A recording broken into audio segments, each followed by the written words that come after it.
اما بعد فاعوذ باللہ من الشیطان الرجیم بسم اللہ الرحمن الرحیم قال اللہ تعالی اللہ ولی الذین آمنوا یخرجہم من الظلمات الی النور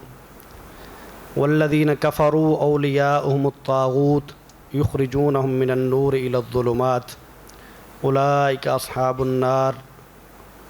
ہم فیہا خالدون۔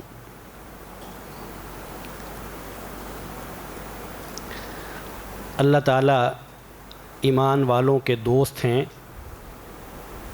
اور انہیں اندھیروں سے نکال کے روشنی میں لاتے ہیں، اور جو لوگ کافر ہیں طاغوت ان کے دوست ہیں اور وہ انہیں روشنی سے اندھیروں کی طرف لے جاتے ہیں۔ یہ لوگ آگ والے ہیں جو طاغوت کے دوست ہیں، یا تو طاغوت جن کا دوست ہے، ہم فیہا خالدون، اور اس میں ہمیشہ رہیں گے۔ اللہ تعالیٰ انسان کا، اہل ایمان کا، مومن کا دوست ہے، اور اس دوستی کا اللہ تعالیٰ نے حق ادا کیا ہے شریعت مطہرہ کو اسلام کی صورت میں اور ضابطہ حیات کی صورت میں نازل فرما کر۔ دوستی یہ ہے کہ اللہ تعالیٰ نے ہماری خیر خواہی کی ہے، دوستی یہ ہے کہ اللہ تعالیٰ نے وہ تمام احکامات دیے ہیں جو دنیا میں بھی انسان کی بھلائی کا باعث ہیں، فائدے کا باعث ہیں، اور آخرت میں بھی انسان کے فائدے کا باعث ہیں، اور ان تمام امور سے روکا ہے، ان چیزوں کو ممنوعات میں شامل کیا ہے جو دنیا میں بھی نقصان کا باعث ہیں اور آخرت میں بھی نقصان کا باعث ہیں۔ انسان کی فطرت میں یہ بات شامل ہے، انسان ہمیشہ سے یہ خواہش رکھتا ہے کہ آنے والا وقت اس کے لیے فائدہ مند ہو، اسے نقصان نہ پہنچے، جو بھی وہ فیصلہ کرے، کاروبار کرے، تعلیم حاصل کرے، کوئی قدم اٹھائے تو اس کو اس میں نقصان نہیں ہونا چاہیے، فائدہ ہونا چاہیے، اور اس کے لیے اللہ نے اس کو جتنی صلاحیتیں دی ہیں اسے بروئے کار بھی لاتا ہے، اور پوری اپنی طاقت کو اکٹھا کر کے فیصلہ کرتا ہے کہ یہ جو میں کام کرنے والا ہوں یہ میرے لیے فائدے کا باعث ہو، نقصان کا باعث نہ ہو۔ اور ہم میں سے جو کمزور عقیدے کے لوگ ہیں وہ نقصان سے بچنے کے لیے اور فائدے کے حصول کے لیے ان لوگوں کے پاس بھی جاتے ہیں جن کا دعویٰ یہ ہے کہ ہم بتا دیتے ہیں کہ آپ کے ساتھ کیا ہونے والا ہے، ہم آپ کو بتا دیں گے کہ یہ جو آپ قدم اٹھانے جا رہے ہیں، یہ جو آپ فیصلہ لینے جا رہے ہیں، یہ جو آپ کاروبار کرنے جا رہے ہیں، یہ جو آپ نے بیٹی کی شادی کرنی ہے، اور جہاں آپ شادی کرنے جا رہے ہیں یہ آپ کے لیے بہتر ہوگا کہ نہیں ہوگا، ان کے پاس چلے جاتے ہیں، ان کو جا کے ہاتھ دکھاتے ہیں، وہ ہاتھ کی لکیریں پڑھتے ہیں، لکیریں پڑھ کے وہ ہمیں بتاتے ہیں کہ اس طرح تم فائدے میں رہ سکتے ہو اور اس طرح تم نقصان سے بچ سکتے ہو۔ تو انسان اپنی کوشش کرتا ہے خود بھی اور دوسروں کے پاس جا کے بھی۔ اللہ تعالیٰ نے ایک مومن کو راہ دکھائی ہے، راستہ بتایا ہے کہ اگر تم نے نقصان سے بچنا ہے، اگر تم نے فائدہ حاصل کرنا ہے تو پھر انسان تو ناقص ہے، انسان کامل نہیں ہے، انسان کمزور ہے، انسان طاقتور نہیں ہے۔ انسان کو اللہ نے جتنی بھی صلاحیتیں دی ہیں باہر صورت وہ ناقص ہیں۔ ان صلاحیتوں سے انسان یہ دعویٰ نہیں کر سکتا کہ میں اپنے شعور سے اور اپنی عقل سے اور اپنے تجربے سے جو بات کروں گا وہ صحیح ثابت ہوگی اور اس میں کوئی نقصان کا امکان نہیں ہوگا، یہ کوئی شخص دعویٰ نہیں کر سکتا۔ البتہ اللہ کی ذات کامل ہے، اللہ کی ذات اس بات پر قادر ہے کہ وہ ہمیں نقصان سے بچا دیں اور ہمیں فائدے کے قریب کر دیں۔ تو ایک مومن کو نقصان سے بچانے اور فائدے کے قریب کرنے کے لیے نبی کریم صلی اللہ علیہ وسلم نے ایک راہ بتائی ہے، اور وہ راہ ہے استخارہ۔ میں نے استخارہ پہ مجھے یاد پڑتا ہے کہ شاید کو 2 سال یا 1.5-2 سال پہلے میں نے اس پہ بات کی ہے، معلوم نہیں آپ لوگوں کو یاد ہے کہ نہیں یاد۔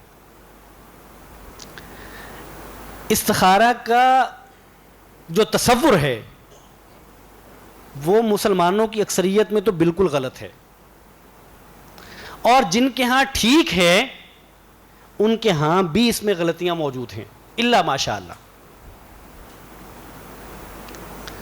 تو آپ سمجھ لیجئے کہ استخارہ کیا ہے، کیسے کرنا ہے اور کب کب کرنا ہے، اور کتنا بڑا کام ہوگا تو کرنا ہے۔ استخارہ کا مطلب یہ ہے کہ خیر مانگنا، فائدہ مانگنا، بھلائی مانگنا، اور اگر اس کو شرعی طور پہ ہم دیکھیں تو اس کا مطلب یہ ہے کہ کوئی شخص 2 رکعت پڑھ کے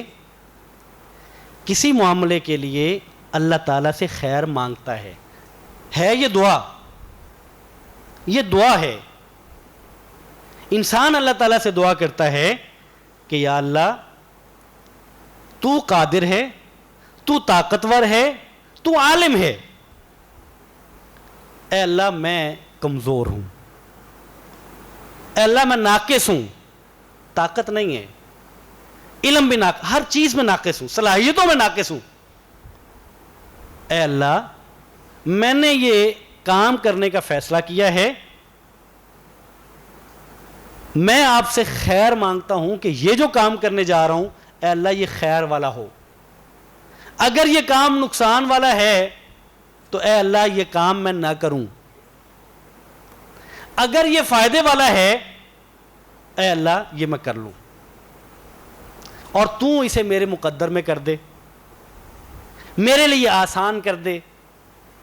اور تو اس میں برکت بھی دے دے۔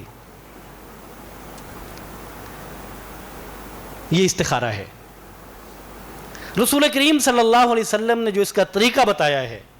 غور سے سنیے گا، ہم استخارہ کرواتے ہیں جبکہ نبی کریم صلی اللہ علیہ وسلم نے استخارہ کرنے کا بتایا ہے، کروانے کا نہیں بتایا۔ ہم میں سے مسلمانوں کی اکثریت بہنیں گھر میں آتی ہیں، آ کے بتاتی ہیں کہ میں استخارہ کروا کے آئی ہوں،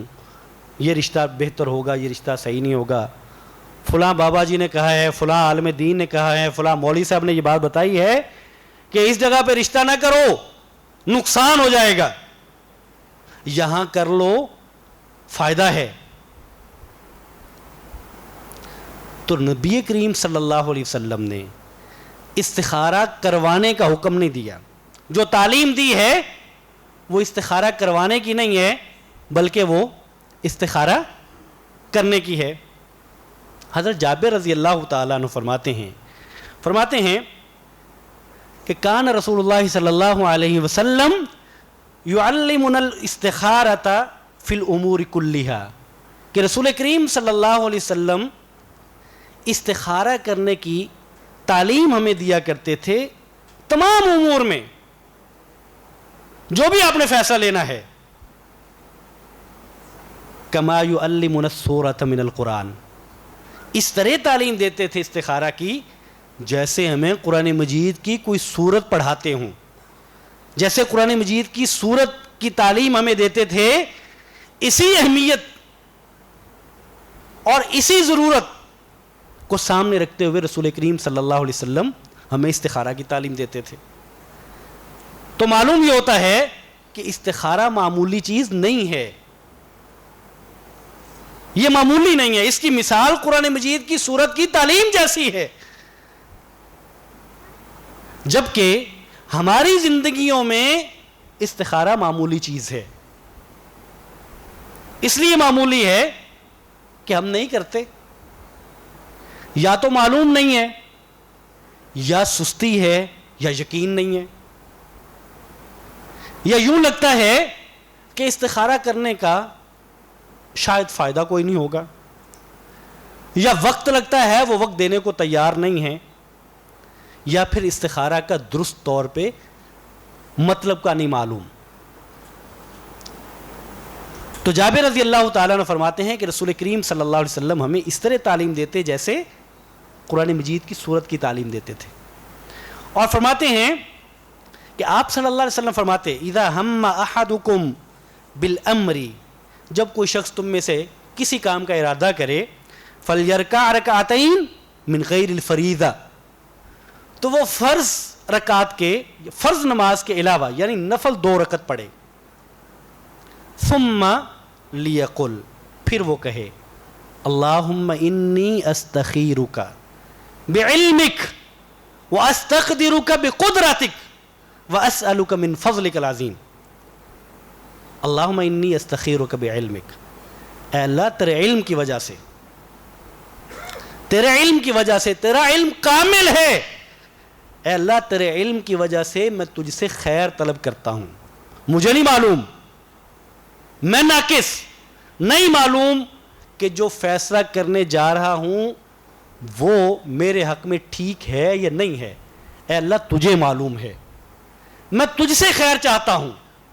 وَأَسْتَقْدِرُكَ بِقُدْرَتِكَ، اور اللہ تیری قدرت سے طاقت لینا چاہتا ہوں، میں کمزور ہوں تیری قدرت سے، وَأَسْأَلُكَ مِن فَضْلِكَ الْعَظِيمِ، اے اللہ بڑے فضل کا سوال کرتا ہوں، فَإِنَّكَ تَقْدِرُ وَلَا أَقْدِرُ وَتَعْلَمُ وَلَا أَعْلَمُ، اے اللہ تو قادر ہے، میں قادر نہیں ہوں، اپنے نفع کو حاصل کرنے میں اور نقصان سے بچنے پر میں قادر نہیں ہوں، اے اللہ تو مجھے نفع کے قریب کرنے پر اور نقصان سے بچانے پر قادر ہے، وَتَعْلَمُ وَلَا أَعْلَمُ،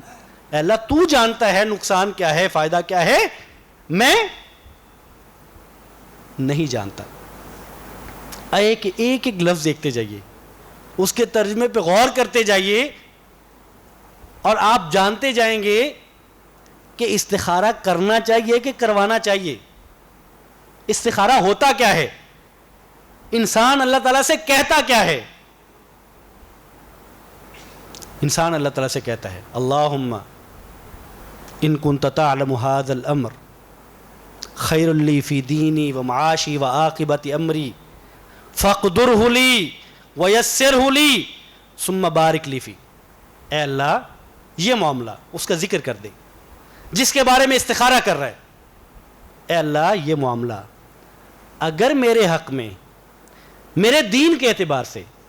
میری دنیا کے اعتبار سے اور انجام کار کے اعتبار سے، اپنے نتیجے کے اعتبار سے اگر بہتر ہے فقدرہ لی، تو اے اللہ اس معاملے کو، اس میرے فیصلے کو، اس چیز کو میرے مقدر میں کر دے۔ انسان اللہ تعالیٰ سے یہ سوال نہیں کرتا کہ اے اللہ اگر یہ چیز، اگر یہ فیصلہ میرے حق میں بہتر ہے تو مجھے بتا دے، یہ نہیں سوال کرتا کہ اللہ میرے علم میں لے آ، فقدرہ لی ویسرہ لی، اے اللہ میرے مقدر میں کر دے، میری راہیں آسان کر دے اس کے لیے۔ اس سے معلوم کیا ہوتا ہے کہ جن لوگوں کے ہاں استخارے کا درست تصور موجود ہے، ان میں بھی جو غلطیاں ہیں وہ یہ ہیں کہ جب استخارہ کرتے ہیں تو استخارہ کرنے کے فوری بعد سو جانا چاہیے، استخارہ کرنے کے بعد سو جانا چاہیے۔ کیوں؟ اس لیے کہ چونکہ استخارہ کیا ہے، اب اللہ تعالیٰ خواب میں اللہ تعالیٰ کچھ بتائیں گے، کوئی اشارہ ہوگا، کوئی خواب آئے گا، اور پھر ہمیں خواب نہیں آتا، پھر پریشان ہو جاتے ہیں اب کیا ہوا ہے، پتہ نہیں استخارہ صحیح نہیں ہوا, استخارے پہ یقین نہیں رہتا کہ خواب تو آیا ہی نہیں. تو خواب آنے کی گارنٹی نبی کریم صلی اللہ علیہ وسلم نے تو کوئی نہیں دی. استخارہ کرنے کے بعد سو جانے کا نبی کریم صلی اللہ علیہ وسلم نے تو کوئی نہیں فرمایا. یہ تو ہماری اپنی باتیں ہیں, خود سے ایک بات بناتے ہیں, پھر ہمارا دین سے اعتماد اٹھ جاتا ہے. تو نبی کریم صلی اللہ علیہ وسلم نے نہیں فرمایا کہ استخارہ کر لو اور کرنے کے فوری بعد سو جاؤ, نہیں فرمایا. نبی کریم صلی اللہ علیہ وسلم نے یہ بات نہیں بتائی کہ تمہیں خواب آئے گا اور خواب میں تمہیں اشارہ ہوگا. یہ نبی کریم صلی اللہ علیہ وسلم نے یہ بات نہیں بتائی. یہ کس نے بتائی؟ معلوم کرنا چاہیے. جس نے یہ بات سیکھی ہے اس نے کس سے سیکھی, اور جس نے سکھائی ہے اس نے یہ بات کہاں سے لی؟ یہ بات غیب کی بات ہے, اللہ کو معلوم ہے. وحی کے ذریعے نبی کریم صلی اللہ علیہ وسلم کو بتائی جا سکتی تھی, نبی کریم صلی اللہ علیہ وسلم نے نہیں بتائی. دین ہے تو اللہ بتاتے یا نبی کریم بتاتے صلی اللہ علیہ وسلم, نہیں بتایا. تو یہ بات کس نے بتائی ہے کہ جب استخارہ کرتے ہیں تو استخارہ کرنے کے بعد سو جاتے ہیں اور پھر خواب آتا ہے اور خواب میں پھر اشارہ ہوتا ہے اور وہ اشارہ اللہ کی طرف سے ہوتا ہے اور اس اشارے کے مطابق چلنے سے فائدہ ہوتا ہے, نقصان نہیں ہوتا. اس بات کا شریعت سے کوئی تعلق نہیں ہے. نبی کریم صلی اللہ علیہ وسلم جو دعا سکھلاتے ہیں اس میں یہ ہے کہ اے اللہ, اگر یہ معاملہ اللہ سے دعا ہے, اللہ سے انسان خیر مانگ رہا ہے, اللہ سے بھلائی مانگ رہا ہے کہ اے اللہ اگر یہ ٹھیک ہے تو میرا بھلا کر دے, اے اللہ اگر یہ ٹھیک ہے میرا فائدہ کر دے, میرے لیے اس معاملے تک پہنچنے میں یا اس کو حاصل کرنے میں میرے لیے راہیں آسان کر دے, اے اللہ اس چیز کو میرے مقدر میں کر دے. اللہم ان کنت تعلم ان هذا الامر شر لی فی دینی و معاشی و عاقبت امری فاصرفہ عنی واصرفنی عنہ. اے اللہ اگر یہ معاملہ جس کے بارے میں میں آپ سے خیر مانگ رہا ہوں, خیر طلب کر رہا ہوں, اے اللہ اگر یہ میرے حق میں نقصان دہ ہے, شر کا باعث ہے, برا ہے, میرے دین کے اعتبار سے, میری دنیا کے اعتبار سے, اپنے نتیجے کے اعتبار سے, تو اے اللہ فاصرف عنی, اس کو مجھ سے دور کر دے, واصرفنی عن, اور اے اللہ مجھے اس سے دور کر دے. اور پھر انسان دعا کرتا ہے کہ اے اللہ اس کو تو دور کر دے لیکن خیر جہاں موجود ہے, جہاں خیر موجود ہے اس کو میرے حق میں کر دے اور میرا اس پہ اطمینان, میرے دل کا اطمینان کر دے. یہ دعائے استخارہ ہے. استخارہ کرنا کیسے ہے؟ استخارہ یوں کرنا ہے کہ کاروبار کرنا ہے کوئی بھی, اس کے لیے بڑا معاملہ, چھوٹے چھوٹے معاملے. اب مجھے بتائیں کہ کوئی انسان چاہتا ہے کہ میں بڑا نقصان ہو اس سے تو بات جو چھوٹا ہو جائے تو خیر ہے, مجھے 1 کروڑ کا نقصان نہ ہو 5 لاکھ کا ہو جائے تو کوئی بات نہیں. نہیں, چھوٹے چھوٹے معاملات, چھوٹی چھوٹی چیزیں, اللہ سے خیر مانگیں. 2 رکعت نماز, وضو کریں اور وضو کر کے 2 نفل, اور استخارہ سنت ہے. 2 رکعت نماز ادا کیجئے جیسے عام نماز پڑھی جاتی ہے, اور نماز کے بعد ہاتھ اٹھائیے اور دعائے استخارہ. اور یہ دعا ویسے ہی ہوگی, اللہ تعالیٰ کی حمد بیان کیجئے, آپ صلی اللہ علیہ وسلم پر درود بھیجئے جیسے دعا کی جاتی ہے, اور پھر دعائے استخارہ کیجئے, اور بیچ میں اپنے مسئلے کا ذکر کیجئے. یہ کرنے کے بعد ایک مومن نے اللہ تعالیٰ سے خیر مانگ لی ہے, اس کا یہی کام تھا, اس نے اللہ سے خیر مانگ لی. اب اگر انسان متذبذب ہے 2 چیزوں میں کہ میں یہ کروں کہ میں یہ کروں, دونوں میں سے کون سی کروں, یا کوئی ایک چیز ہے اس میں متذبذب ہے کہ میں یہ کروں کہ نہ کروں. یہی مسئلہ ہے نا, نقصان نہ ہو جائے, فائدہ ہوگا کہ نہیں ہوگا, یہی تذبذب ہے. تو اللہ تعالیٰ سے استخارہ کرنے کے بعد جو میسر ہے وہ کر گزرے, جو آسان ہوتا ہے وہ کر لیں, جہاں میلان ہوتا ہے وہ کر لیں, جہاں انشراح ہوتا ہے دل کا وہ کر لیں. اس لیے کہ اللہ تعالیٰ سے میں نے دعا یہ کی ہے کہ اے اللہ, اگر یہ میرے حق میں بہتر ہے تو اس کو میرے لیے آسان بنا دے. مطلب اگر یہ بہتر نہیں ہے تو اس کو میرے لیے مشکل کر دے, میں یہ کروں نا. اور میں نے اللہ تعالیٰ سے دعا کی ہے کہ اگر میرے لیے یہ نقصان کا باعث ہے مجھے اس سے دور کر دے اور اس کو مجھ سے دور کر دے. تو جب میں نے اللہ سے دعا کر لی, میرا اللہ پہ یقین ہے, میرا اللہ پر توکل ہے کہ اگر یہ نقصان کی چیز ہے تو یہ میرے مقدر میں نہیں ہوگی, میں اس کی طرف نہیں جاؤں گا. اگر انشراح ہوتا ہے, اگر میلان ہوتا ہے, اطمینان ہوتا ہے تو کر گزریے. اور استخارہ میں یہ بات سمجھ لیجئے, مسلمان جو استخارہ کرواتے ہیں, اور آج کل یہ کاروبار ہے, یہ اللہ سے خیر مانگنا جو ہر مسلمان کا حق ہے. ہر مسلمان اپنے اللہ سے مانگ سکتا ہے اور اپنے حق میں دوسرے سے بہتر مانگ سکتا ہے. میں اپنے لیے جو اللہ سے مانگوں گا شاید وہ آپ میں سے کوئی میرے لیے نہ مانگے, اور جو آپ اپنے لیے اپنے اللہ سے مانگ سکتے ہیں وہ شاید میں نہ مانگوں. یہ کاروبار بن چکا کہ آپ جاتے ہیں, آپ جا کے 2000 3000 5000 روپے دیتے ہیں اور کہتے ہیں بابا جی مولوی صاحب استخارہ کر دیجئے. بابا جی پوچھتے ہیں مسئلہ کیا, بتاتے ہیں کہ میں نے بیٹی کا نکاح کرنا ہے, فلانی جگہ پہ کروں کہ نہ کروں. اب مجھے یہ بتائیے بابا جی کے پاس ایسا کیا ہے جو آپ کے پاس نہیں ہے؟ مولوی صاحب کو کوئی اللہ تعالیٰ نے,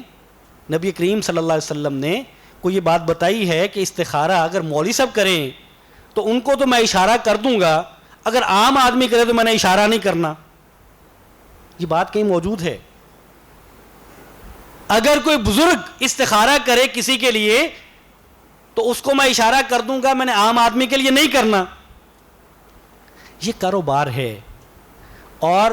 یہ باقاعدہ اس پہ لوگوں نے بطور سکینڈل کے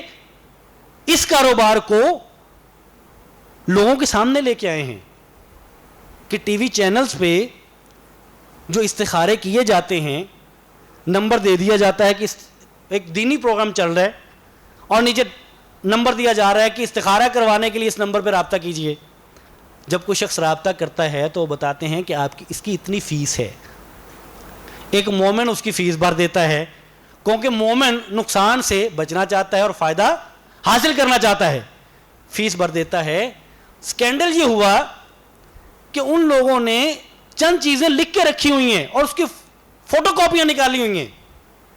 4 6 8 چیزیں ایک ہی طرح کی لکھی ہوئی ہیں اور اس کی فوٹو کاپیاں نکالی ہیں اور پرچیاں بنا کے رکھی ہوئی ہیں.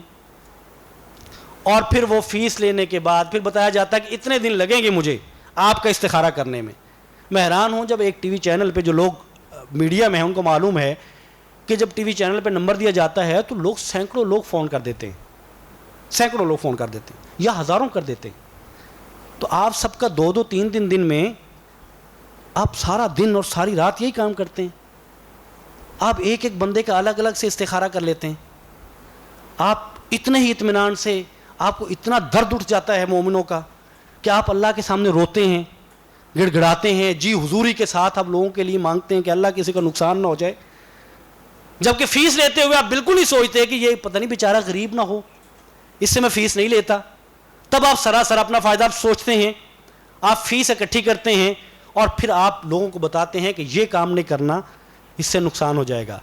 سوال یہ پیدا ہوتا ہے کہ اس استخارہ کرنے والے کو کس نے بتایا کہ یہ کام کرنے سے نقصان ہوگا؟ اطلاع کس نے دی ہے؟ بتایا کس نے ہے؟ حدیث میں نبی کریم صلی اللہ علیہ وسلم کے فرامین میں ایسی کوئی بات نہیں ہے کہ اللہ تعالیٰ بتا دیتے ہیں کہ یہ نقصان کی بات ہے یہ نہیں کرنی، یہ فائدے کی بات ہے یہ کر لینی ہے. اللہ تعالیٰ نہیں بتاتے. خواب آنا حدیث میں موجود نہیں ہے، اشارہ ہونا موجود نہیں ہے. اس بندے کو اطلاع کس نے دی ہے کہ فلاں شخص کا یہ کام نقصان کا باعث ہے اور فلاں شخص کا یہ کام فائدے کا باعث ہے؟ کس نے بتایا ہے؟ یہ کاروبار ہے، یہ استخارہ نہیں ہے. اس لیے بعض لوگوں نے لکھا، علماء نے، کہ استخارہ کسی سے کروانا، خود نہ کرنا، جبکہ 2 رکعت نماز ہے اور نماز کے بعد اللہ سے دعا ہے. صحیح بخاری میں یہ حدیث مبارکہ موجود ہے حضرت جابر رضی اللہ تعالیٰ عنہ سے. علماء کہتے ہیں کہ استخارہ خود نہ کرنا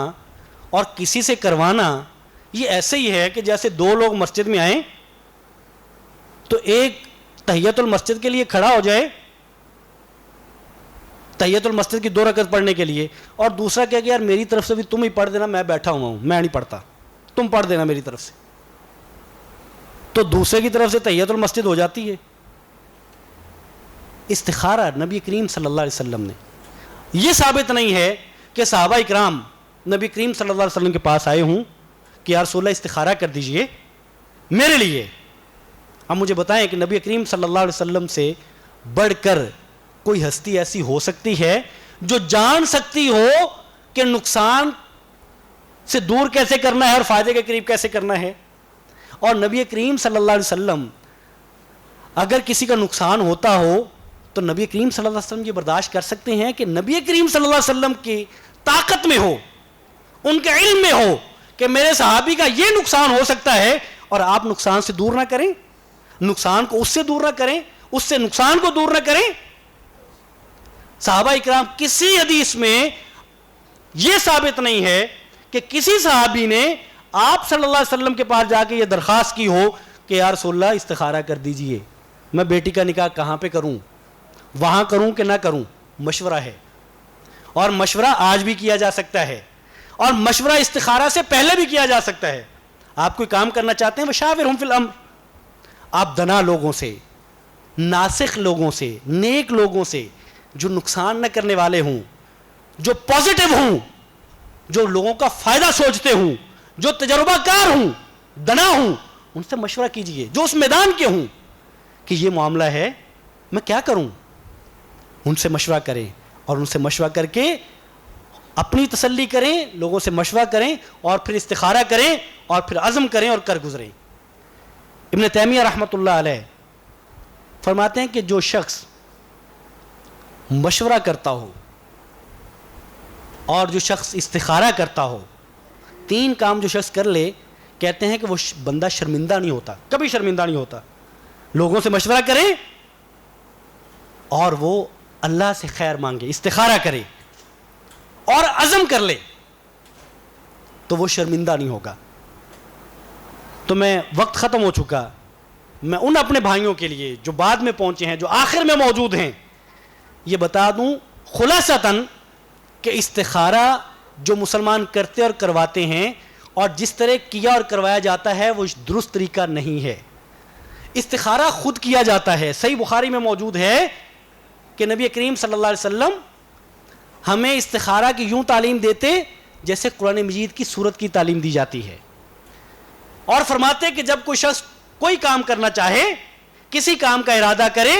تو وہ 2 رکعت نماز پڑھے، اور یہ فرض کے علاوہ ہوں گی، نفل نماز 2 رکعت پڑھے، اور نماز پڑھنے کے بعد یہ دعا کرے، اللہم انی استخیرک واستقدرک بقدرتک واسألک، یہ دعا کرے. اور یہ دعا کرنے کے بعد گویا کہ اس انسان نے اللہ تعالیٰ سے یہ کہا کہ اے اللہ میں ناقص، میں کمزور، تو طاقتور، تو عالم،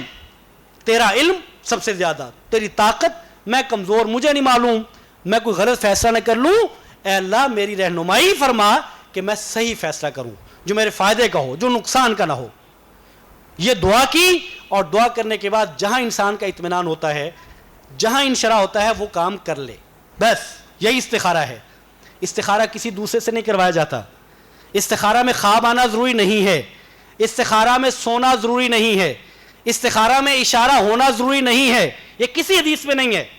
اور استخارہ کسی دوسرے سے کروا کے اس سے غیب کی باتیں پوچھنا، یہ تو ویسے ہی شرک ہے. کوئی شخص یہ کیسے بتا سکتا ہے کہ آپ کے ساتھ کیا ہونے والا ہے؟ کسی کو نہیں معلوم کہ کل کیا ہونے والا ہے، اس کے ساتھ کیا ہونے والا ہے، وہ کسی کے بارے میں کیا بتا سکتا ہے؟ تو اللہ تعالیٰ مجھے اور آپ کو توفیق عطا فرمائے کہ ہم دین پہ عمل کریں، دین کو پڑھ کے، دین پہ عمل کریں دین کو سمجھ کے، اور ہم دین پہ عمل کریں علماء سے دین سیکھ کے، کاروباری لوگوں سے نہیں جو فیسیں لے کے آپ کے استخارے کروائیں، ان سے نہیں. دین کو براہ راست پڑھیے، اللہ اور اس کے رسول کے فرامین کو پڑھیے اور دین پہ عمل کیجئے. اللہ تعالیٰ مجھے اور آپ کو توفیق عطا فرمائے. وآخر دعوانا الحمدللہ رب العالمین.